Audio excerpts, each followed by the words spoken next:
Le schiste est la roche sédimentaire la plus répandue sur la planète. Certains schistes contiennent du méthane piégé dans leurs fissures. De ce fait, d'énormes réserves de gaz seraient réparties partout dans le monde. Les réserves mondiales de gaz de schiste sont estimées à 448 000 milliards de mètres cubes, environ 140 ans de la consommation actuelle de gaz naturel. Plus de la moitié de ces réserves se trouvent en Asie et en Amérique du Nord. À la différence des réserves conventionnelles, la roche est ici à la fois source et réservoir. Il est donc impossible de pomper comme dans les poches de gaz naturel. Les quantités de gaz de schiste par mètre cube de roche sont très faibles, et son extraction est techniquement complexe. L'une des techniques est l'hydrofracturation. Avec un derrick, on perce d'abord en profondeur pour atteindre la couche des schistes. Le forage se poursuit horizontalement, souvent sur plusieurs kilomètres. Ensuite, d'énormes quantités d'eau sont injectées. Elles cassent les schistes, libérant le gaz. Cette technologie nécessite non seulement des millions de litres d'eau, mais aussi l'addition de nombreux produits chimiques. Si une moitié de l'eau peut être récupérée, l'autre moitié peut se diffuser jusqu'aux nappes phréatiques, risquant de polluer l'eau potable. Une autre source de pollution est constituée par les inévitables fuites de gaz au cours de l'extraction, le méthane contribuant beaucoup à l'effet de serre. De ce fait, l'exploitation des gaz de schiste est très controversée. Et si elle s'est d'abord développée aux États-Unis et au Canada, la prospection prend son essor en Chine, en Australie et aussi en Europe. Bonjour à tous. La nappe phréatique de l'Albien est la plus grande réserve d'eau douce au monde. Elle est à cheval sur 3 pays, l'Algérie, la Libye et la Tunisie.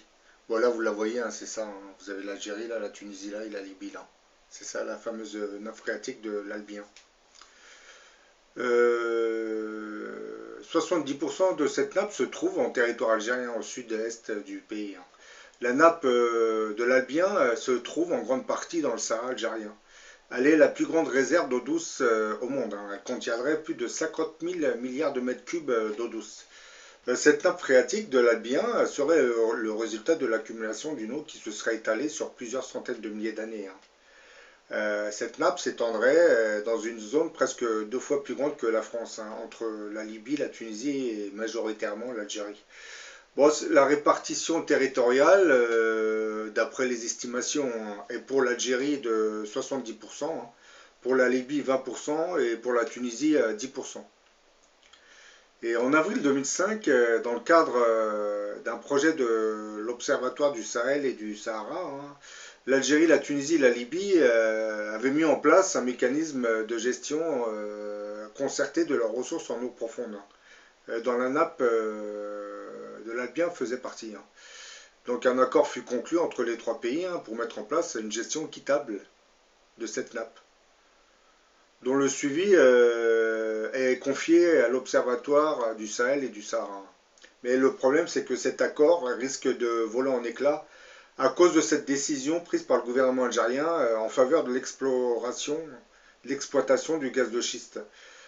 Car l'extraction du gaz de schiste nécessite d'importants besoins en eau, hein, ce qui logiquement conduira à l'épuisement des réserves d'eau contenues dans cette nappe phréatique de l'Albien. Il existe aussi un risque de pollution de la nappe phréatique suite au rejet en produits chimiques, résultat de la fracturation hydraulique utilisée pour le processus. Bon, ça vous venez de l'entendre dans le petit extrait de vidéo. Hein. Le gaz de schiste est devenu un enjeu énergétique stratégique planétaire. Hein. Son exploitation sur une échelle planétaire pourrait permettre de réduire l'indépendance énergétique aux pays producteurs de pétrole. Hein. L'augmentation des prix des hydrocarbures et l'accroissement de la demande énergétique sur une échelle planétaire a poussé certains pays comme les États-Unis hein, et le Canada à exploiter certaines de leurs réserves de schiste. Beaucoup d'entre vous vont se poser cette question, mais c'est quoi le gaz de schiste? Le gaz de schiste est contenu dans des roches marneuses ou argileuses hein, qui sont enfouies généralement entre 1500 et 3000 mètres de profondeur. On trouve du gaz de schiste sur tous les continents en général, hein, mais les plus grosses réserves se trouvent en Chine, en Argentine, en Algérie, aux États-Unis et au Canada. Hein. Bon, la Russie, on n'en parle pas, mais je pense qu'il doit y en avoir aussi. Contrairement au gaz naturel conventionnel, hein, qui est retenu dans une roche perméable, permettant une exploitation assez facile, hein, Bah, le gaz de schiste, lui, est piégé dans les porosités d'une roche rendue imperméable par l'argile qu'elle contient. Bah, son extraction, qui est à cause de cela très difficile, nécessite le recours aux techniques combinées du forage dirigé et de la fracturation hydraulique à grand volume, hein. C'est ce que vous venez de voir dans le petit extrait, hein. On injecte de l'eau sous pression, hein, pour essayer de récupérer le gaz de schiste. Les roches réservoirs contenant du gaz de schiste peuvent aussi contenir de l'huile de schiste, hein, c'est-à-dire du pétrole, hein, mais bon là, dans des proportions vraiment minimes, hein.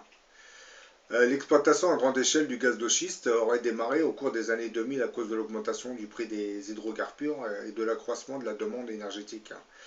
Ces prix ainsi que les avancées dans le domaine des techniques d'extraction auraient permis de financer des investissements très très importants qui sont nécessaires pour permettre la mise en production de nombreux puits aux États-Unis, hein.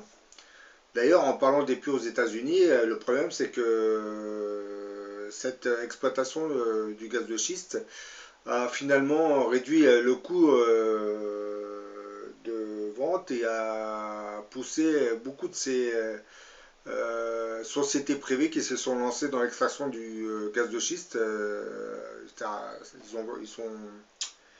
Ils sont devenus perdantes, hein. Elles ont carrément fait faillite, hein, suite à la baisse du prix du pétrole et du gaz. Contrairement au gaz naturel, le gaz de schiste, lui, est piégé dans la roche où il a été formé, ce qui rend son extraction, comme je viens de le dire, assez difficile, hein, et même très très polluante pour les nappes phréatiques. En effet, le gaz de schiste est extrait grâce à un procédé qu'on appelle la fracturation hydraulique, hein. La fracturation hydraulique consiste à fissurer la roche en injectant un fluide à très haute pression, hein. Un procédé qui, comme vous le savez, présente des risques pour l'environnement, hein. Vous avez par exemple, comme ça a été dit dans le petit extrait, hein, des émissions de gaz à effet de serre, hein, lors des phases d'exploration des sols et d'extraction, hein. Et vous avez aussi l'utilisation d'importantes quantités d'eau pour la fracturation hydraulique, hein. Donc là, pour la nappe phréatique, je ne vous dis pas qu'elle sera logiquement épuisée, hein. Je parle de cette nappe phréatique, hein, qui couvre les trois pays, l'Algérie, la Tunisie et la Libye, hein. La nappe phréatique de l'Albien. Et donc, et puis vous avez aussi la pollution des nappes phréatiques, hein, par des fuites de forage, hein, ou de fracturation hydraulique, hein, ainsi que celui des eaux rejetées par la fracturation hydraulique, hein, qui peuvent contenir des substances toxiques, hein. Donc là, le fait que le gouvernement algérien accepte de se lancer dans cette exploitation des gaz de schiste, hein, va conduire logiquement à une catastrophe régionale, hein. Parce que l'exploitation de ce gaz de schiste, logiquement, va épuiser la nappe phréatique de l'Albien. Je parle de cette nappe. Va la polluer. Et vous savez que vous avez beaucoup de tribus et de peuples qui ont besoin de cette nappe phréatique. Donc le gouvernement algérien est en train de détruire la plus importante nappe phréatique du monde. Pour l'instant, il n'y a que quelques petites résistances qui se font en Algérie, hein, mais comme vous savez que l'Algérie c'est un régime militaire, hein. Ce qu'ils décident, ils le feront tôt ou tard.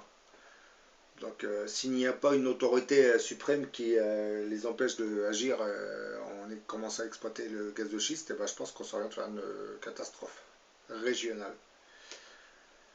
Bon, là je vais vous diffuser un extrait d'une vidéo faite par un certain Gelsem, hein, qui parle de cette nappe phréatique, hein, des dangers que les pays encourent à cause de cette décision du gouvernement algérien d'exploiter le gaz de schiste.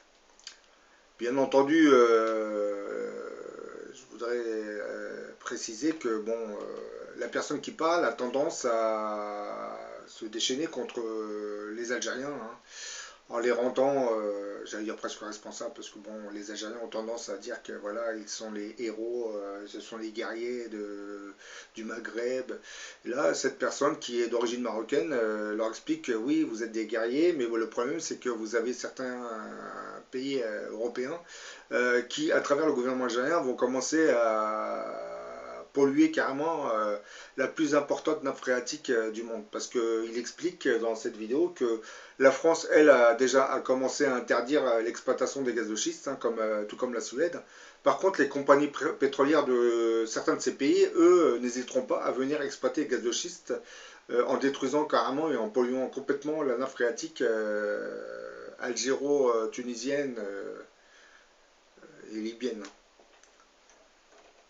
Mais bon, quelquefois, je me pose cette question, parce que cette personne, bon, elle est sympathique, je suis quelques-unes de ses vidéos, mais bon, vu les commentaires qu'il reçoit, je me dis, le pauvre, bah, parce qu'il se fait insulter carrément par des gens d'origine algérienne.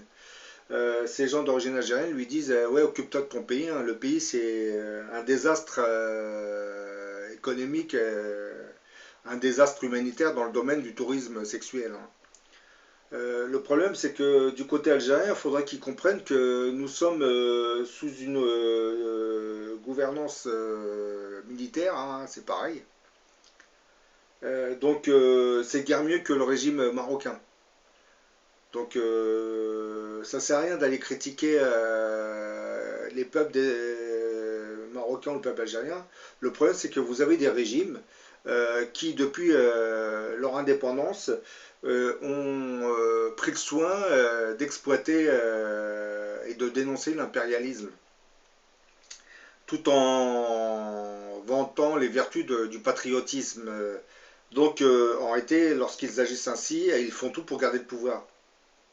Par exemple, concernant le Maroc, on va pousser les Marocains à se soumettre à cette culte de la personnalité qui se cache derrière le roi du Maroc. Et on va pousser les Marocains à avoir cet idéal patriotique, ce qui va permettre, entre autres, à la monarchie de cacher tout ce qui est honteux pour leur pays, pour le pays, hein. Surtout bon, les injustices sociales, hein, le tourisme sexuel aussi, il ne faut pas le nier, hein. Et puis le problème avec le Maroc, c'est qu'il faut l'expliquer aussi, c'est que depuis quelques années, vous avez beaucoup de retraités européens qui vont s'installer au Maroc, hein, parce que voilà, c'est devenu la, comment dire, la destinée des retraités, hein, qui vont acheter des petites maisons, hein, des riads, hein. Le problème, c'est que leur arrivée est en train d'augmenter le prix de tout l'immobilier. Donc les pauvres Marocains ne pourront même plus s'acheter de pavillons parce que ça sera hors de prix. Tout ça parce que vous avez des retraités européens qui viennent s'installer en achetant des rials. Donc les promoteurs immobiliers et les agences immobilières ont vu le magot arriver, donc ils en ont profité pour augmenter les prix pour gagner le maximum d'argent. Le problème, c'est que avec cette hausse des prix de l'immobilier au Maroc, les Marocains eux-mêmes ne peuvent même plus acheter du mobilier. C'est-à-dire ceux, si les plus aisés arriveront, mais la majorité du peuple ne pourra plus. Et là, ben, ce qui se passe actuellement au Maroc, c'est qu'on a l'impression qu'on est en train d'assister à une nouvelle colonisation, hein, par les retraités du pays. Quelquefois, ce sont même des gens fortunés qui viennent s'installer en construisant des sortes de villas de luxe. Et vous avez les Marocains deviennent, malgré eux, hein, des valets, hein, des serviteurs. Bien entendu avec un petit salaire, hein, parce qu'ils ne vont pas leur donner un salaire qu'ils devraient donner logiquement dans leur pays. Un petit salaire et ils arriveront à avoir toute une armada de domestiques. Et si ça continue, ben, on va se retrouver devant un pays carrément colonisé, hein. Ça se fait par étapes. Quant à l'Algérie, bon, l'Algérie, vous connaissez l'histoire algérienne, hein, avec la guerre d'Algérie, la deuxième guerre qui a eu lieu entre l'armée et les islamistes. L'Algérie n'a pas privilégié le tourisme, hein, puisque elle, comme elle possède des gisements pétroliers et gazeux, elle a occulté le tourisme. Vous me direz, d'un autre point de vue, c'est pas plus mal, puisque lorsqu'on commence à développer une politique touristique, ça apporte aussi des petites déviances, hein. Bah voilà, donc comme je dis aux Marocains, aux Algériens, ça sert à rien de vous attaquer mutuellement, parce que ce sont vos régimes et vos monarchies qui vous poussent à développer votre nationalisme respectif. Parce qu'en réalité, vous êtes des pays musulmans, donc logiquement, il n'y aurait même pas, il devrait même pas y avoir de problème entre les différents pays. C'est à cause des régimes militaires qui imposent leur dictat et qui maintiennent une certaine image du patriotisme, hein. C'est à cause de tout cela que les peuples entrent en conflit entre eux. C'est un peu comme l'Europe dans le temps avec les monarchies, hein. Vous avez des monarchies qui s'attaquaient par l'intermédiaire de leur peuple carrément, hein. Quand deux pays de monarchies se faisaient la guerre, c'était le peuple qui payait logiquement. Ce qui se passe dans le monde arabo-musulman, c'est exactement la même chose. Donc, ça sert à rien d'insulter, de vous insulter les uns les autres, hein, dans les commentaires, hein, parce que c'est ce que je dis, hein, vous êtes aveuglés par votre nationalisme. Le GELSEM, lui, il devient agressif parce qu'il répond aux commentaires. Parce que je pense qu'il a fait une vidéo aussi sur le Polisario où il expliquait que oui, on a les preuves que c'est l'armée algérienne qui soutient le Polisario. Mais ça, c'est pas une information. Tous les services secrets de la planète en sont conscients que le régime militaire algérien soutient le Sahara occidental. Bah oui, c'est pas une information qui nous est divulguée, hein. Pourquoi l'Algérie soutient le Sahara occidental? Je pense qu'elle va avoir un pied sur l'Atlantique aussi. C'est pour ça, probablement. Quant au Maroc, qui revendique cette terre, hein, parce que d'après la monarchie marocaine, le Sahara occidental appartenait au Maroc. Je sais pas moi, mais quand la France avait fait les frontières, ça s'arrêtait au Sahara occidental, puisque le Sahara occidental était une possession espagnole. Donc ce qui m'amuse, c'est que tant que les Espagnols étaient là, le Maroc ne réclamait rien, ne revendiquait rien. Lorsque les Espagnols ont quitté le Sahara occidental, et ben, immédiatement, la monarchie marocaine s'est empressée de dire que cette terre leur appartenait. Oui, c'est parce que quand la puissance espagnole est partie, voilà, c'est beaucoup plus facile de s'attaquer aux plus faibles après. C'est exactement ce qui se passe pour le Maroc, hein. C'est ça le problème avec les pays arabo-musulmans, c'est que voilà, ils veulent s'accaparer les terres d'autres, alors que les autres c'est des musulmans, ils ne devraient même pas leur prendre leurs terres, ils devraient leur laisser. Parce que moi, personnellement, je pense que dans cet empire arabo-musulman, il ne devrait même pas y avoir de frontières entre les différents pays. Ces frontières ont été instituées par les monarchies ou les régimes militaires, hein, qui dirigent ces pays, hein. D'ailleurs, ces frontières qui ont été créées par le colonialisme, hein.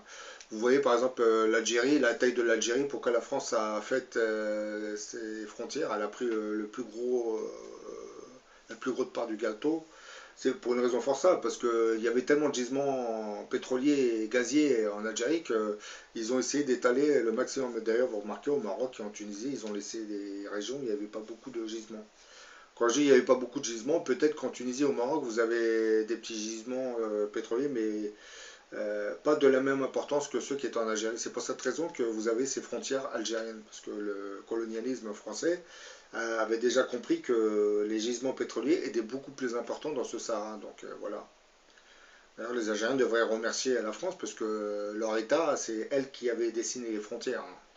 Parce que dans le temps, il n'y avait pas vraiment de frontières sous le règne de l'Empire ottoman. C'était des régions qui étaient contrôlées par les Bey ou les Dey turcs, hein, qui eux n'avaient pas beaucoup de respect pour les populations indigènes, hein. Faut pas le nier aussi, hein. Parce que du côté algérien, on critique beaucoup la politique coloniale française, mais avant que la France ne s'empare de l'Algérie en 1830, les Ottomans étaient déjà là, et puis ils ne traitaient pas les Algériens comme ils le devaient, hein. C'était comme des sous-humains, hein. Et d'ailleurs, les Turcs, lorsque l'armée française est arrivée, ils ne sont pas restés longtemps, ils sont partis assez rapidement, hein. Donc ils se foutaient complètement de ce pays, hein. Leur occupation était là juste pour prendre des richesses et envoyer ça à l'Empire ottoman, en Turquie, surtout, et prendre des femmes par milliers Turquie, hein, la Turquie ottomane. Hein. Donc bon, quant à la France, elle a colonisé l'Algérie, hein, c'est pour une autre raison. En réalité, c'est pour se débarrasser de tous ces défavorisés, puisqu'on était déjà rentré dans la révolution industrielle. Hein, vous avez les conflits sociaux qui commencent à naître. Donc elle a colonisé cette terre pour essayer d'envoyer une immigration pour surtout se débarrasser de ce qui allait devenir un problème social dans le pays. C'est comme si on se débarrassait de tous ces va-nu-pieds, on les envoyait dans les colonies hein, pour être tranquille et pour que l'oligarchie puisse régner en maître dans la métropole. Hein. Bon voilà, j'en ai fini avec cette vidéo. Là, je vais vous faire montrer un petit extrait où le Gelsen se déchaîne contre les Algériens. Hein, mais bon, c'est vrai qu'il tient des propos assez cohérents, surtout lorsqu'il dénonce la politique du gouvernement algérien. Hein. Du moins la décision du gouvernement algérien d'exploiter le gaz de schiste. Bonjour à tous. J'ai plus trop le temps de faire des vidéos ces derniers temps, donc là je vais vous faire une petite vidéo un peu à l'arraché. Donc quand je me mettrai sur l'ordinateur, je ferai des vidéos plus élaborées, mais pour l'instant c'est juste pour vous passer un message. Donc là nous avons le Maghreb. Alors attendez, je rabaisse. Nous avons le Maghreb, Maroc, Algérie, Tunisie, Libye. Nous avons donc une nappe phréatique vieille de milliards d'années, enfin bref, une très grosse nappe phréatique. Alors pourquoi je vous parle de cette nappe phréatique sous le désert? C'est que la vidéo traitera aujourd'hui du gaz de schiste, donc de l'exploitation, de l'exploration et de l'exploitation du gaz de schiste. Parce qu'en fait, ce qu'on vient d'apprendre, c'est que certains pays au Maghreb veulent explorer et exploiter le gaz de schiste. Donc apparemment, sous l'ordre des Européens, qui eux respectent leurs terres, comme les Suédois, les Français, etc. Pourtant ils en ont. Hein. J'ai une carte, je vous montrerai une carte de l'Europe. Il y a du gaz de schiste entre la France et la Belgique, etc. Il y en a le gaz de schiste, il y en a dans tout le Maghreb, etc. Donc cette fameuse nappe phréatique donc s'étend sur environ tout le Maghreb, on va dire. Hein. Elle sert aussi bien la Libye, la Tunisie, l'Algérie.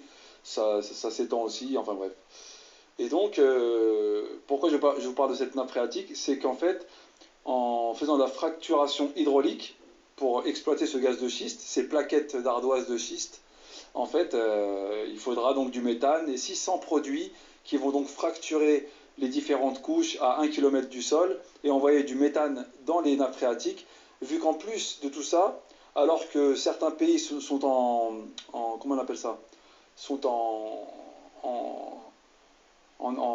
manque hydrique, donc sont en besoin hydrique très fort, vont polluer les nappes phréatiques données par la nature, données par le plus haut. Donc on a envie de pourrir toute la région à cause de ce gaz de schiste, en fait. Donc je vais avancer. Donc en fait, pourquoi je vous parle de cette nappe phréatique, c'est qu'elle concerne, c'est pas juste un seul pays comme l'Algérie, parce que souvent dans les commentaires on me dit, pourquoi ça avance comme ça? Souvent dans les commentaires on me dit, ouais mais mêle-toi de ton pays, pourquoi tu te mêles de ton pays? Parce que en fait, tous les pays sont interliés, si vous remarquez. Il n'y a pas de pays qui vit en autarcie tout seul, etc.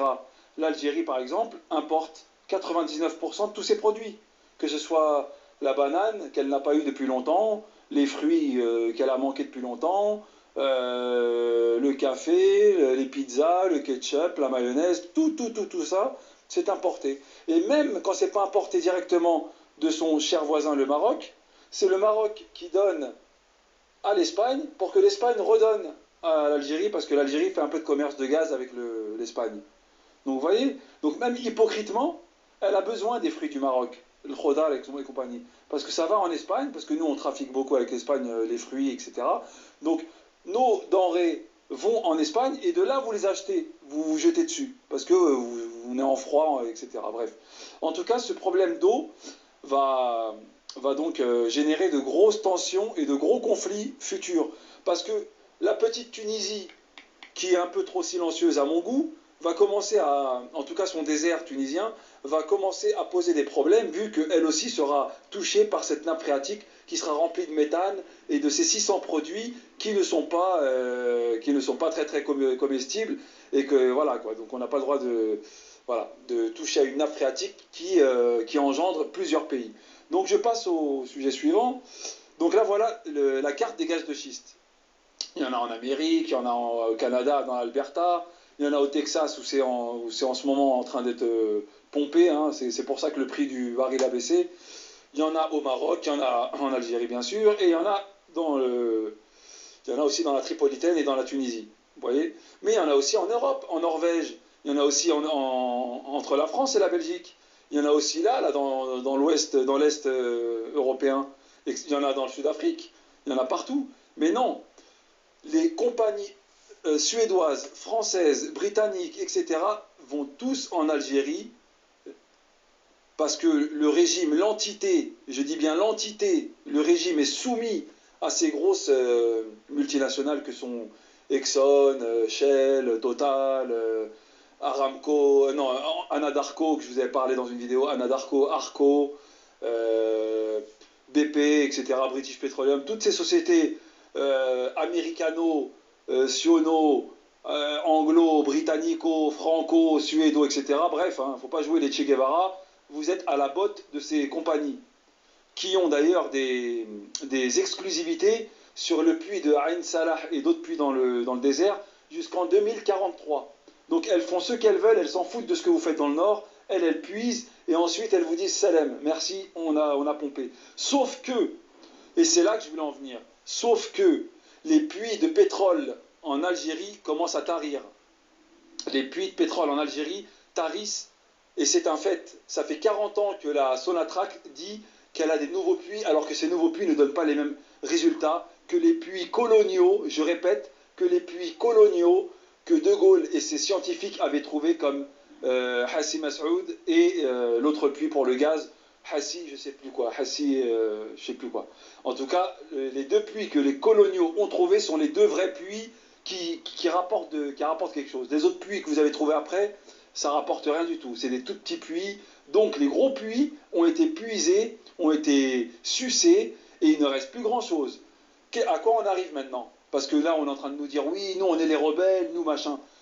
Les Suédois, les Français, les Britanniques et d'autres sociétés, j'ai pas envie, je vais aller très vite, hein, j'ai plus beaucoup de mémoire dans le téléphone, donc je vais vous le faire très vite, sont en train de vous dire, nous, on va faire ça. On a les techniques, comme l'Algérie n'a jamais...